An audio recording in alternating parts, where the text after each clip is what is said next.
మంచిర్యాల జిల్లా వేమనపల్లి మండల కేంద్రంలో గల శ్రీ విద్యానిధి ప్రాథమికోన్నత పాఠశాల విద్యార్థులు వేసవిలో సోషల్ సర్వీస్ గ్రూప్ వేమనపల్లి ఆధ్వర్యంలో పాఠశాల ఉపాధ్యాయులు విద్యార్థులు రేగు, మొర్రి, సపోటా, కానుగ, చింత, ఖర్జూర, తునికి విత్తనాలను సేకరించి తయారు చేసిన విత్తనపు బంతులను 13/9/2019 రోజున అటవీ బీట్ అధికారి జె అనిల్, డిప్యూటీ రేంజ్ అధికారి బాబు పటేకర్ మరియు సోషల్ సర్వీస్ గ్రూప్ వేమనపల్లి ఆధ్వర్యంలో పాఠశాల ఉపాధ్యాయులు విద్యార్థులు సేవ్ ఫారెస్ట్ సేవ్ నేచర్ అనే నినాదంతో విత్తన బంతులను వేమనపల్లి అటవీ ప్రాంతంలో విసరడం జరిగింది.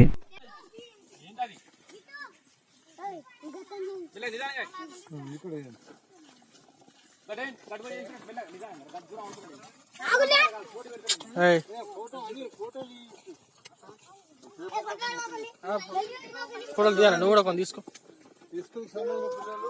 అందరు ఒకటే కడిగాకండి అమ్మ, కొంచెం గ్యాప్ ఇచ్చుకుంటే అటేసాడు అమ్మ, అటేసాడు. మనం దిగుదాం అందరం ఒక రోడ్డు